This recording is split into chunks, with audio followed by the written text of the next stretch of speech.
स्वामी, हम ये तो नहीं कह सकते कि हम आपको संपूर्ण रूप से समझते हैं, किंतु ये अवश्य है कि आप कोई महत्वपूर्ण घटना के बारे में विचार कर रहे हैं। एक और शिवांश का जन्म होने वाला है।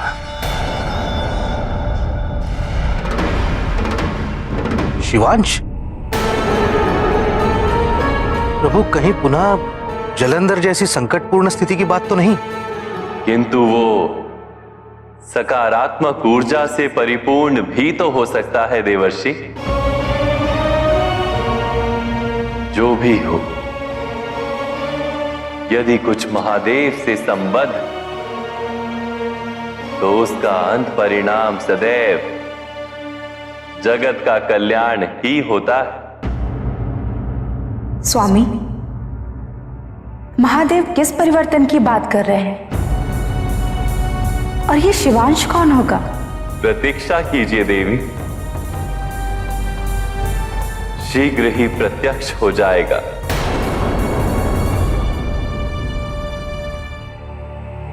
और जो कोई शिवांश के जन्म की सूचना सारे संसार को देने के लिए अधीर हो, व्याकुल हो, वो प्रस्थान कर सकता है। नारायण नारायण। प्रभु, आप तो अंतर्यामी हैं। मेरी इच्छा सदैव आपको ज्ञात हो जाती है। नारायण नारायण। ब्रह्मदेव, मुझे महादेव के पास जाना होगा नारायण। समय आ गया है उनसे बात करने का। इस शिवांश के माध्यम से आने वाले परिवर्तन के बारे में।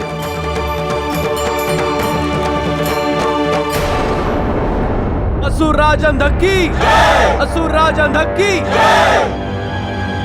और यदि ये परिवर्तन संभव हुआ तो केवल इसलिए कि मैं शिवांश हूं। सत्य की अनुभूति हो चुकी है, कारण युद्ध निरर्थक है।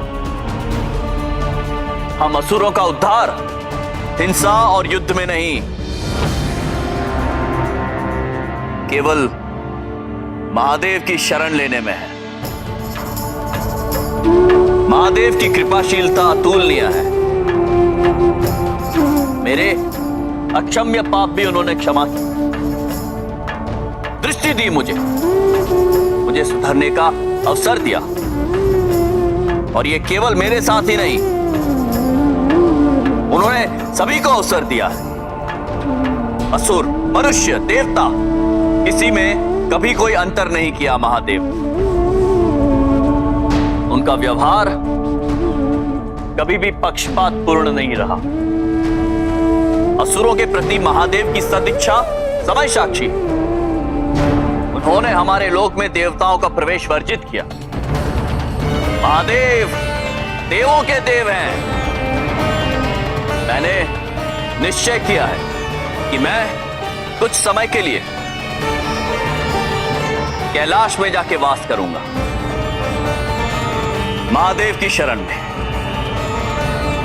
अपने मन की शांति हेतु उससे पवित्र और कोई स्थान नहीं है। आपके हाथों में कितनी उंगलियां हैं असुरराज अंधक? तो हुंड, हम जिस विषय पे बात कर रहे हैं, इसमें तुम्हारे इस प्रश्न का कोई औचित्य नहीं है। इसका औचित्य तो उत्तर से ही स्पष्ट होगा। 5 और 5 अर्थात 10। और आकाश में तारे कितने हैं? असंख्य। उनकी गणना असंभव है। समझ लीजिए कि आपकी उंगलियों के समान है महादेव की कृपाएं, जिनकी गणना संभव है, जिनका प्रशस्ति गान आप कर रहे हैं। और नक्षत्र की भांति असंख्य हैं देवताओं के अत्याचार, उनके पक्षपात, उनके द्वारा किए गए छल और अन्याय। और इनकी तुलना कर कृपाओं को अधिक महत्व वही दे सकता है जिसके शरीर में असुर कुल का रक्त न बहता हो। किंतु असुर नहीं भूल सकते अपनी यातनाओं को, अपनी पीड़ा को, अपने कष्ट को। किंतु आप तो ये भी भूल गए कि आपके पुत्र का वध आपके आराध्य स्वयं देवों को देव महादेव ने किया था।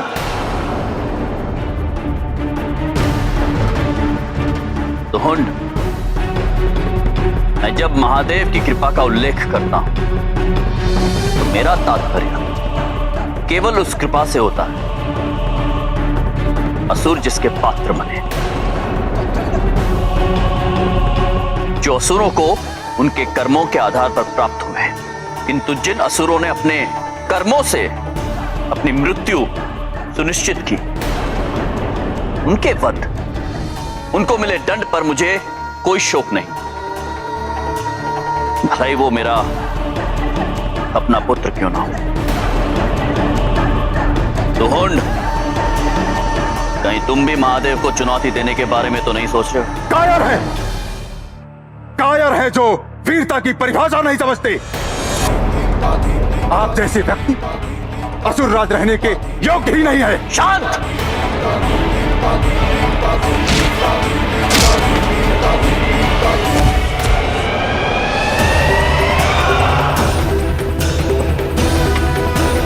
शांत मन से मेरी बात सुन। असुरों को शांति केवल युद्ध करके मिलेगी, देवताओं को पराजित करके, उन्हें कुचल कर। मैं ब्रह्मदेव की तपस्या करने जा रहा हूं। ब्रह्मदेव का वरदान पाकर असुरों की शक्ति में वृद्धि हेतु, ताकि हम देवताओं को पराजित करने में सफल हो सके। स्वर्ग हमारा है और मैं इंद्र पर विजय प्राप्त करके असुरों को स्वर्ग पर अधिकार दिलवा कर रहा हूं। तुम वही भूल करने जा रहे हो तोंड, इसका दंड केवल मृत्यु। तुम्हारी भांति कायरता भरे जीवन से वीरता की मृत्यु कहीं अधिक गौरवशाली है।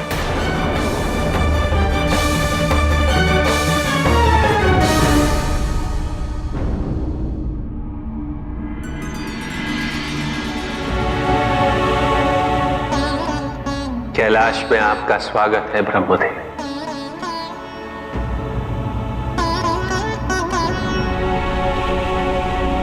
नारायण नारायण। प्रणाम देव ऋषि।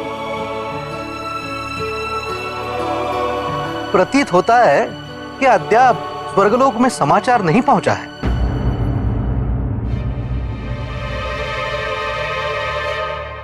समाचार? कैसा समाचार देव ऋषि? एक महत्वपूर्ण परिवर्तन का। परिवर्तन? हाँ, जिसका कारण होगा एक शिवांश जो शीघ्र जन्म लेने वाला है। शिवांश का जन्म?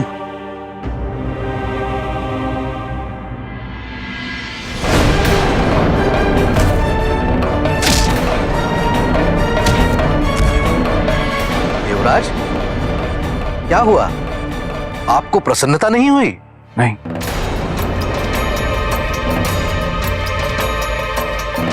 शिवांश सुनते ही मुझे जलंधर का स्मरण होता है।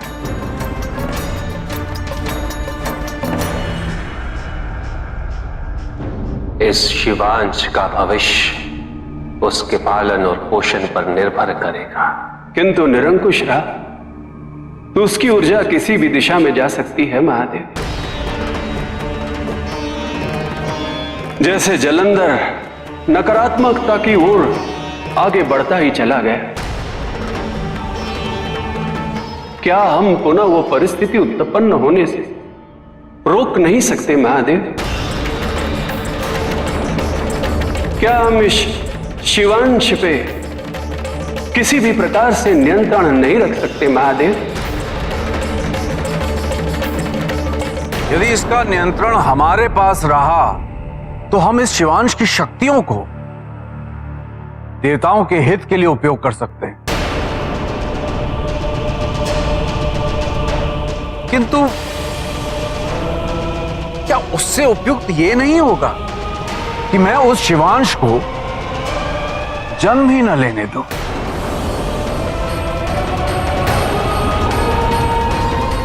विचार से यही उचित होगा। कभी देवताओं से कहो कि हर उस घटना, हर उस परिस्थिति पर दृष्टि बनाए रखें जिससे शिवांश के जन्म होने की संभावना उत्पन्न हो। ये क्या कह रहे हैं देवराज? महादेव से संबद्ध किसी घटनाओं पर कोई नियंत्रण नहीं रख सकता और इसमें हस्तक्षेप करना उचित नहीं होगा देवराज। किंतु देवऋषि, ये मैं अपने हित के लिए नहीं कर रहा हूं, संसार का इसी में हित है। आप तो देवराज हैं, कुछ सोच समझ कर ही निर्णय ले रहे होंगे। मैं तो केवल समाचार देने आया था, शेष आपकी इच्छा। नारायण नारायण।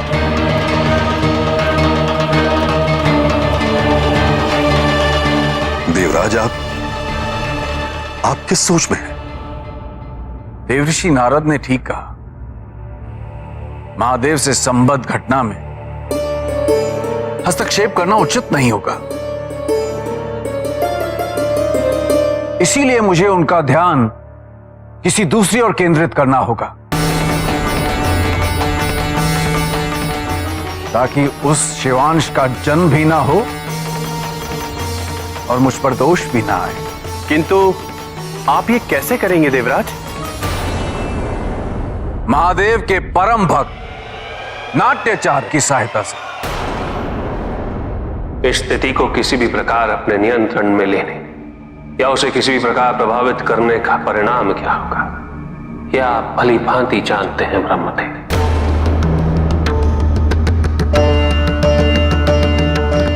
इसलिए उचित यही है कि इस प्रक्रिया से सब दूर रहे। ब्रह्मदेव, समय और अनिवार्यता से पूर्व हस्तक्षेप कहीं किसी विपत्ति का कारण न बन जाए।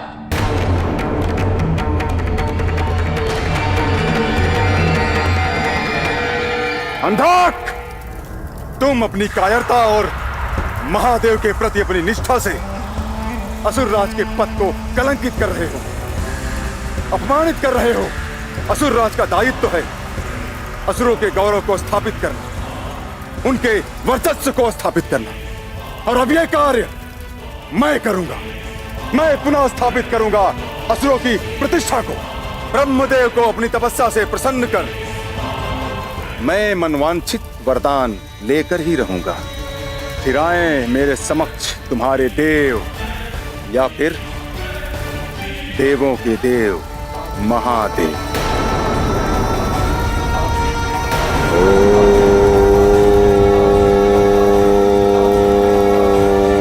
ब्रह्मदेवाय नमः।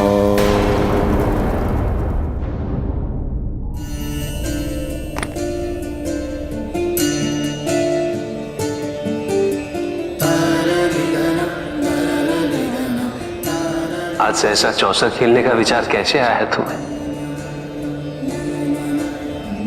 क्यों, आपकी इच्छा नहीं?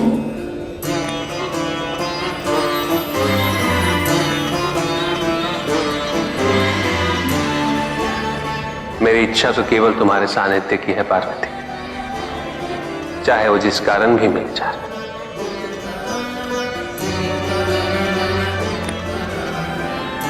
किंतु आज तुम्हारे चौसर खेलने की इच्छा समय अनुकूल ही है। जानती हो पार्वती, आज समस्त संसार में चौसर बिछी रही है। सब अपने अपने पासे फेंक रहे हैं। किसी को राज्य चाहिए तो किसी को पद चाहिए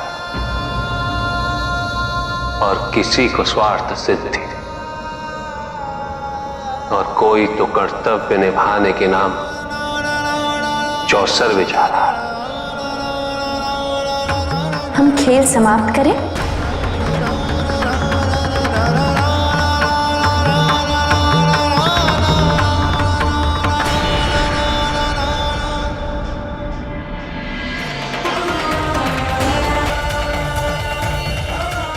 हम जानते हैं संसार हमसे अलग नहीं, किंतु आपको कुछ समय तो केवल हमारे साथ व्यतीत करना चाहिए। अब आप केवल उस चौसर की बात करेंगे जो हम खेल रहे हैं।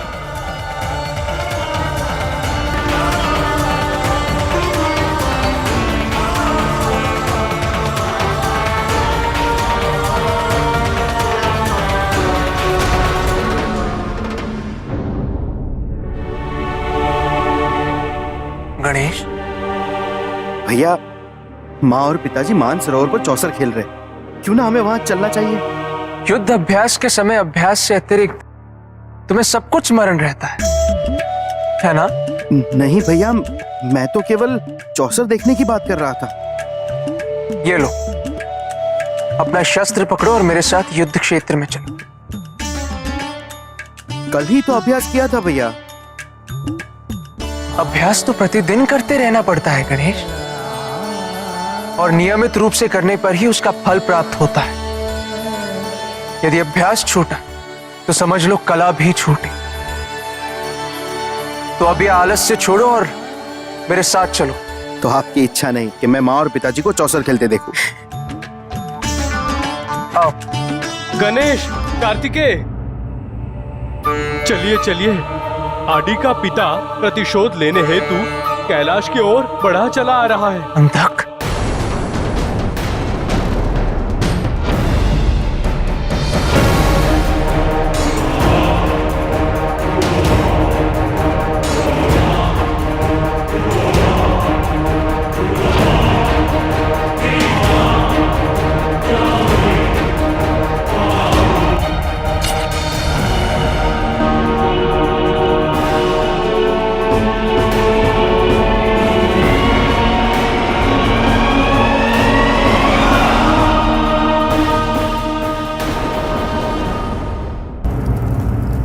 लौट जाओ।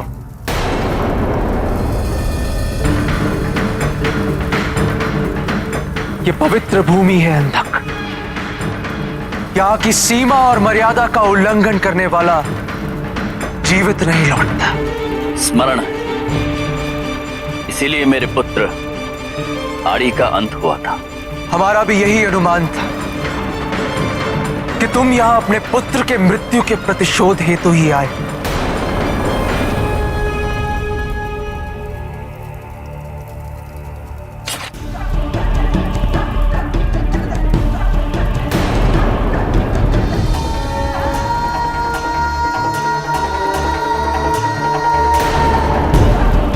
नहीं कार्तिकेय, प्रतिशोध नहीं, प्रायश्चित हेतु आया हूं।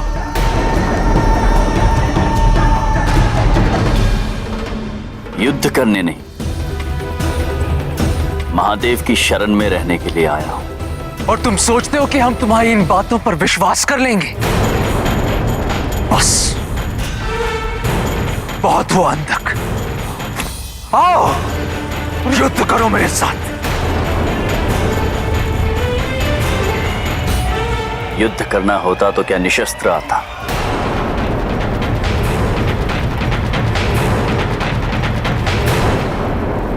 मेरा विश्वास करो कार्तिकेय, मुझे केवल महादेव के दर्शन पाने हैं।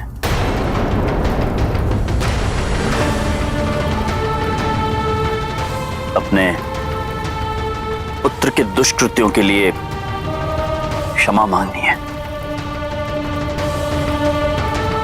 उनसे निवेदन करना है कि मुझे यहीं कैलाश में रहने की अनुमति दें, कुछ समय के लिए। मुझे जाने दीजिए। तुम्हारी बातों पर विश्वास करना संभव नहीं है अंधक। तुम्हारे पुत्र ने भी ऐसी ही छवि प्रस्तुत की थी हमारे समक्ष, और हम सबके साथ विश्वासघात किया। और अभी उस बात को इतना समय भी नहीं हुआ कि हम सब उसे भूल जाएंगे। शिवांश हूं मैं, और इस नाते तुम्हारा भाई भी हूं। तुम्हारे हाथों मृत्यु सहर्ष स्वीकार कर लूंगा, किंतु मुझे एक बार महादेव के दर्शन पाने दो। मेरे प्रति उनका व्यवहार देख तुम्हें स्वयं ज्ञात हो जाएगा कि मैं यहां किसी को क्षति पहुंचाने नहीं आया हूं।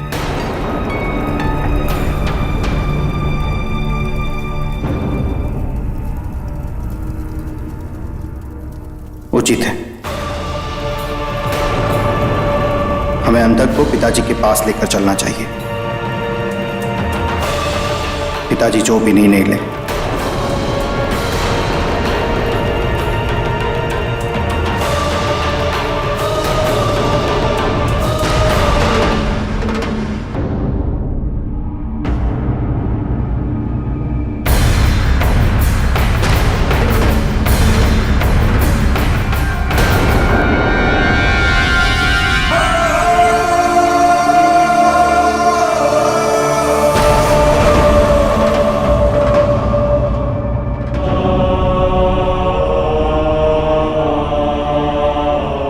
हे महादेव, प्रायश्चित के लिए आया हूं महादेव। मुझे अपनी शरण में ले लीजिए। ये सत्य नहीं कह रहा है पिताजी। हमारे गणप्रेत ने इसे घुसपैठ करते पाया और पकड़े जाने पर प्रायश्चित का स्वांग कर रहा है।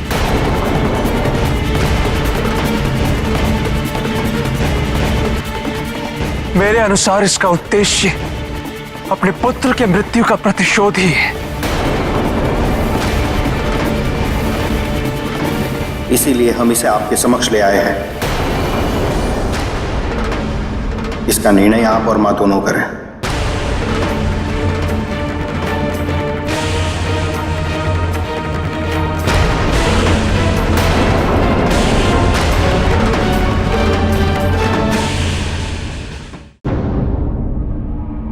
गणेश और कार्तिकेय का मुझ पे संदेह करना अनुचित नहीं है।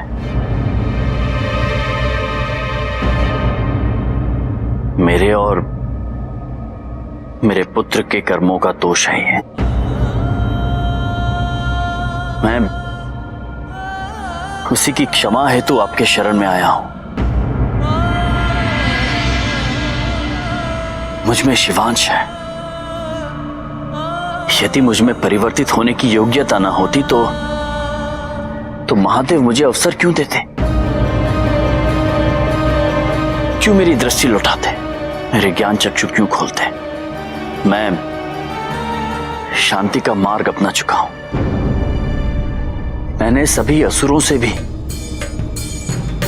शांति बनाए रखने का निवेदन किया है। मैं समझ चुका हूं कि सुख केवल आपकी शरणों में है।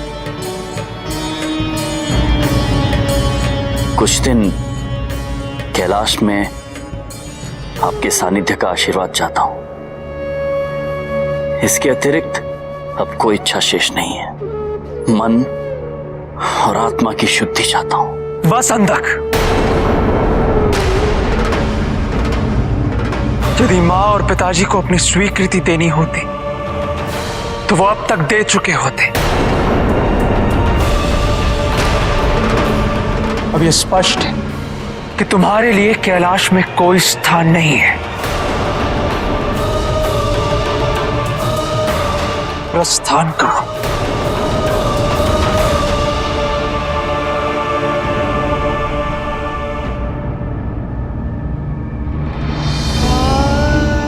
महादेव, माता पार्वती, मैं भी तो एक प्रकार से आपकी संतान हूं।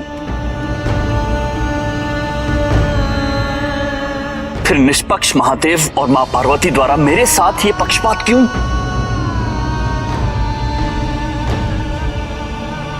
महादेव, क्या एक संतान को अपने माता पिता के सानिध्य का कोई अधिकार नहीं? माता पार्वती, क्या मुझे यह अधिकार नहीं है कि मैं आपकी सेवा करूं? अपनी मां के द्वारा बनाया गया भोजन ग्रहण कर सकूं? यदि यह संभव नहीं महादेव, तो आप मेरी दृष्टि भी मुझसे छीन लीजिए, क्योंकि दृष्टि ने मुझे ज्ञान दिया और ज्ञान आपके दर्शन की, आपसे सानिध्य की इच्छा जागृत कर चुका है।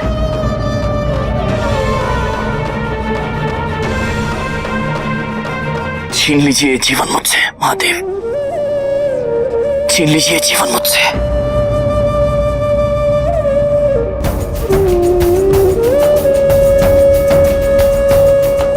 तुम्हें अधिकार है अंधक, अवश्य है।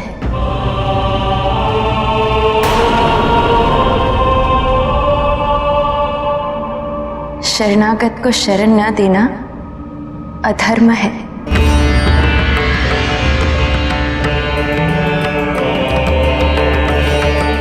तुम स्वामी से संबद्ध शिवांश हो।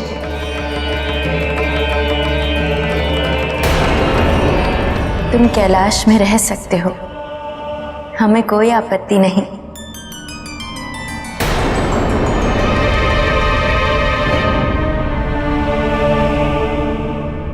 स्वामी, क्या आप हमारे इस निर्णय से सहमत हैं? यदि तुम्हारी इच्छा है कि अंधक कैलाश में रहे तो उसे शरण अवश्य मिलेगी। मैं धन्य हूं महादेव।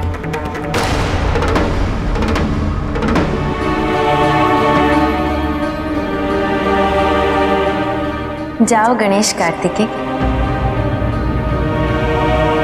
अंधक से जुड़े अतीत को भूलकर एक नए आरंभ का प्रयास करो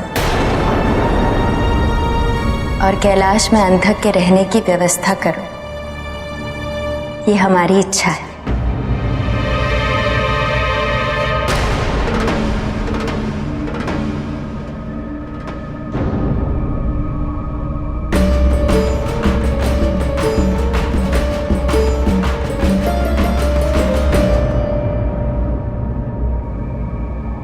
स्वामी, हमारे इस निर्णय का परिणाम तो अच्छा होगा ना? जो होता है वो अच्छे के लिए ही होता है पार्वती।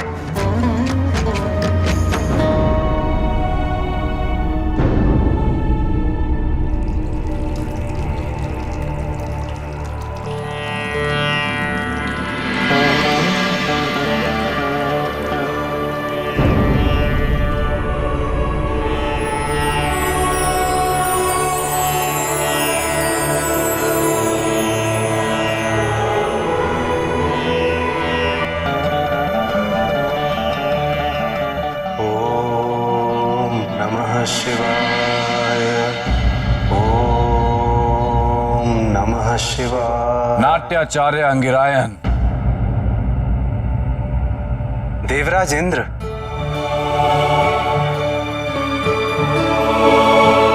स्वागत है। मेरे पास कैसे आना हुआ देवराज? महादेव के परम भक्त से भेंट करने की इच्छा हुई, इसीलिए चला आया। देवराज, मैं जानता हूं आपके यहां आने का मुख्य उद्देश्य कुछ और है। हाँ, इसका कारण सकारात्मक भी है और महत्वपूर्ण भी। मैं इतने वर्षों से आपको महादेव की आराधना करते हुए देख रहा हूं, किंतु आपकी आराधना से प्रसन्न होकर महादेव ने आपको दर्शन दिए, ऐसा मैंने नहीं देखा। देवराज, महादेव उनके समक्ष प्रकट होते हैं जो किसी कामना से उनकी तपस्या करते हैं। मेरी भक्ति निष्काम है देवराज।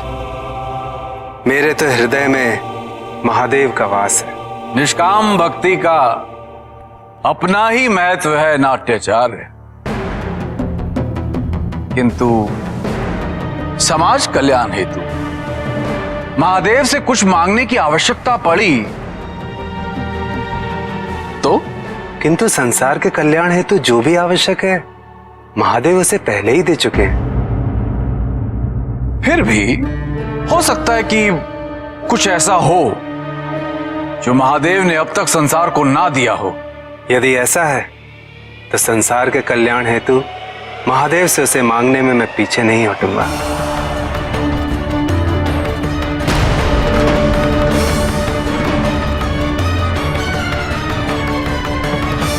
सत्य कहा आपने। महादेव ने संसार को सब कुछ दिया है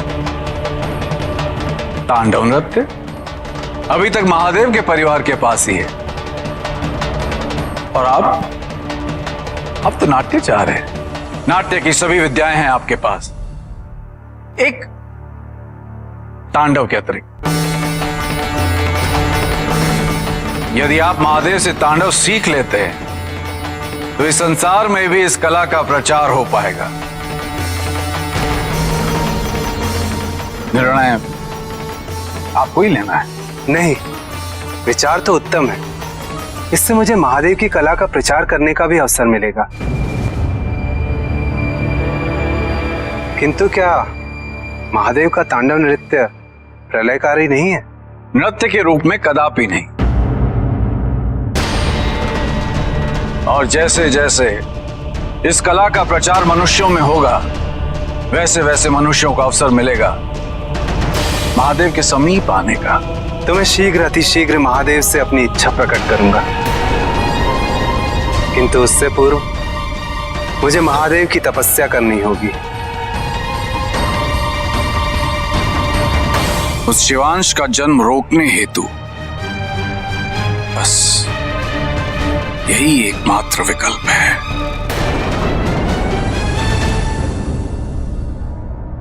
लीजिए। स्वामी, आपका ध्यान पुनः चौसर पर नहीं,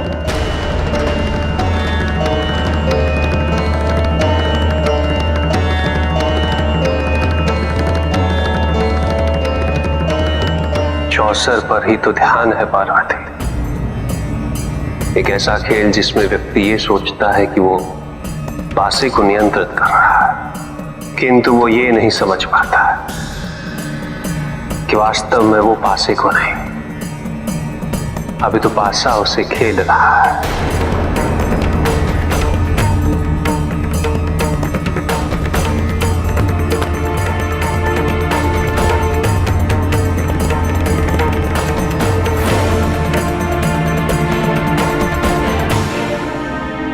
हम विजय हुए। स्वामी, आप जिस परिवर्तन की बात कर रहे थे वो आ चुका है ना? अंधक में आया परिवर्तन, और यही शिवांश के नए जन्म के समान भी है ना स्वामी? अंधक को इस रूप में देखकर हम बहुत प्रसन्न हुए।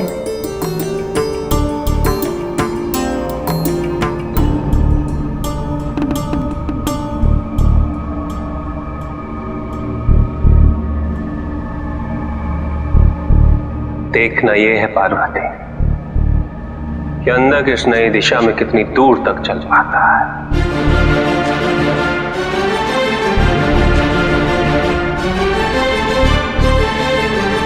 स्वामी, उसने प्रयास किया है परिवर्तित होने का।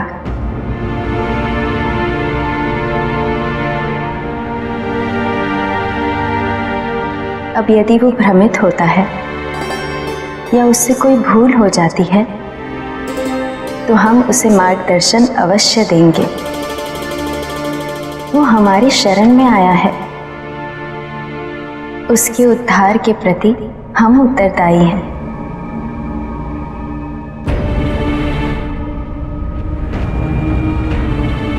माँ अपनी संतान से कितना ही प्रेम करे, उसकी कितनी ही चिंता क्यों ना करे, फिर भी यदा कदा उपेक्षा हो ही जाती है। किंतु माँ इतना प्रयास तो कर ही सकती है कि यदि उपेक्षा हो जाए तो उसकी पूर्ति शीघ्र अतिशीघ्र हो। हमें अनुमति दीजिए।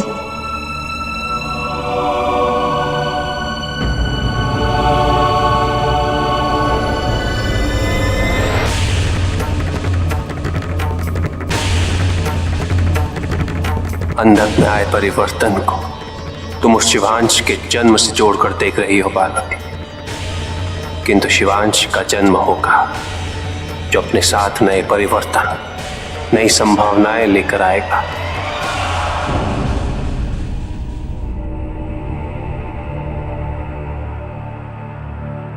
भैया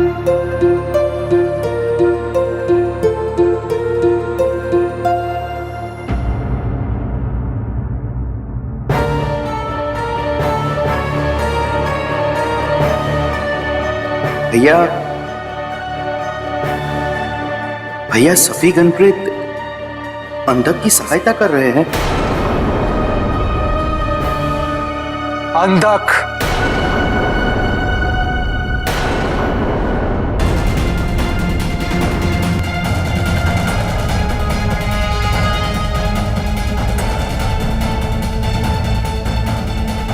तुमने किसकी आज्ञा से इन गणों को यहां अपनी सहायता हेतु रोका हुआ है? नंदी कहाँ है? नंदी से भी मैंने निवेदन किया था मेरी सहायता के लिए, किंतु वो रुके ही नहीं। जब इन गण प्रेतों ने देखा कि मैं शिवलिंग बना रहा हूं तो ये मेरी सहायता हेतु रुक गए। यदि नंदी को भी ज्ञात होता कि मैं उनकी सहायता क्यों मांग रहा हूं तो वो कभी मुझे सहायता करने से मना नहीं करते। पिताजी और मां ने तुम्हें यहां रहने की अनुमति अवश्य दी है, किंतु इसका अर्थ ये नहीं है कि तुम्हें कैलाश के सारे अधिकार प्राप्त हो गए। किंतु कार्तिकेय, मैंने शिवलिंग बना के ऐसा क्या अनुचित कर दिया?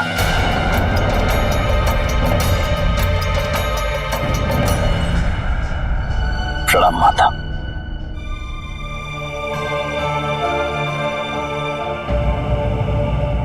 कैलाश पर एक और शिवलिंग? जी माता, मेरी इच्छा थी और सभी गणप्रेतों ने इसमें मेरी सहायता की। कैलाश में तुम्हारा सत्कार तो ठीक से हो रहा है ना? कोई कष्ट तो नहीं? अपने परिवार के बीच पुनः मुझे स्थान मिला है, कैलाश में स्थान मिला है। ये सुख जिसे प्राप्त हो फिर उसे कोई कष्ट कैसा माना? और मैं तो केवल महादेव की आराधना करने आया हूं, इसके अतिरिक्त मुझे और कुछ नहीं चाहिए माता। किंतु तुम अभी कैलाश पहुंचे, थोड़ा विश्राम कर लिया होता। ऐसी भी कोई जटिल और लंबी यात्रा नहीं की है इसने।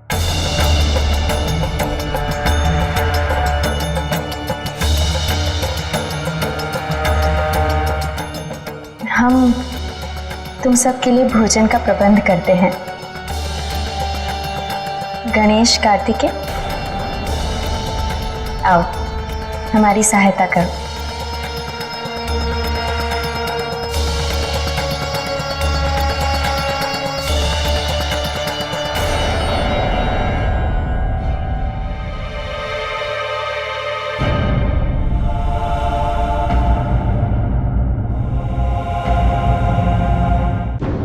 देवगुरु, आप क्या सोचते हैं?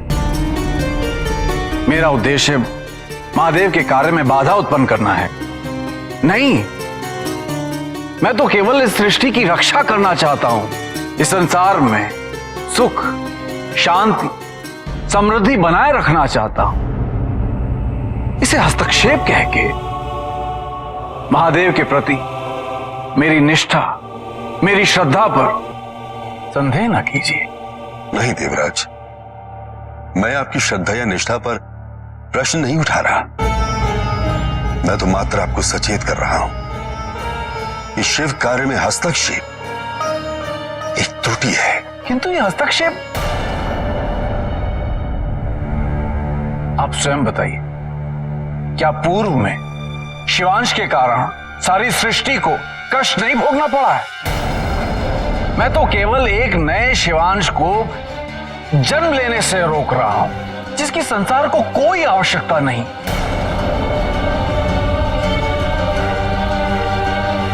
शिवांश के जन्म के विषय में तो मैं कुछ नहीं जानता देवराज, किंतु महादेव और माता पार्वती की शरण में एक अन्य शिवांश कैलाश पहुंच चुका है।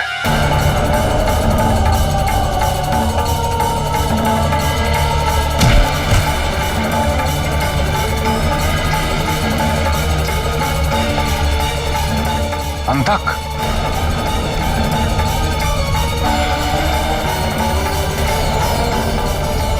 हमें उसे रोकना होगा देवगुरु।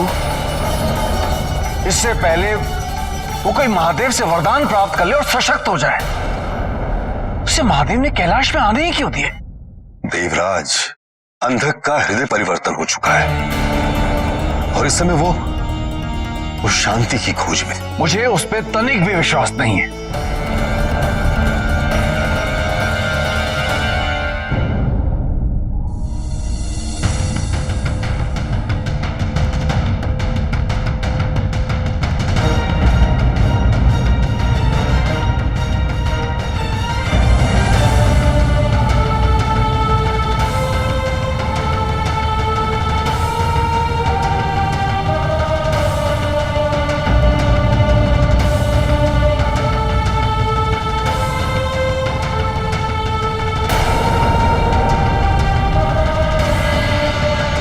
ये पिताजी के पास क्यों है?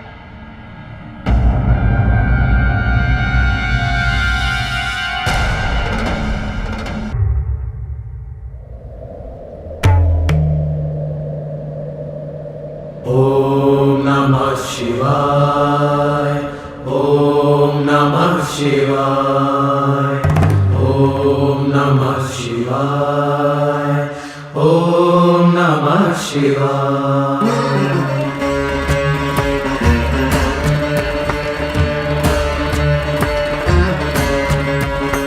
जटाटवीकलज्जल प्रवाह पावितस्थले गलेवलम्ब्य लम्बिताम्बुजङ्ग तुङ्गमालिकाम् टमट्टमट्टमट्टमन्निनादभट्टमर्वयं चकार चण्ड ताण्डवं तनोतु नः शिवः शिवम्।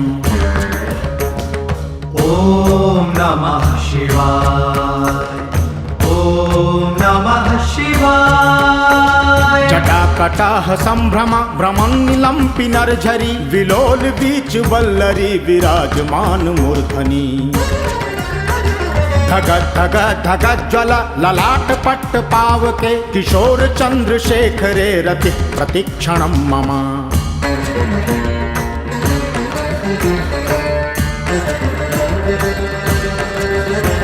धराधरेन्द्र नंदिनी विलास बंधु बंधुरा स्फुर दिगंत संतति प्रमोद मान मानसे। कृपा कटाक्ष धोरणी निरुद्ध दुर्धरापदी क्वचित दिगंबरे मनो विनोद में तु वस्तुनि।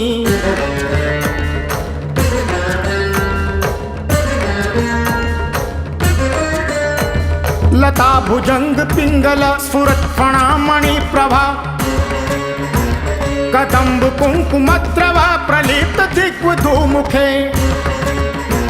मदांध सिंदूर स्फुरत्वगुत्तरीय में दुरे मनो विनोद मद्दुतम विभर्त भूत भर्तरी।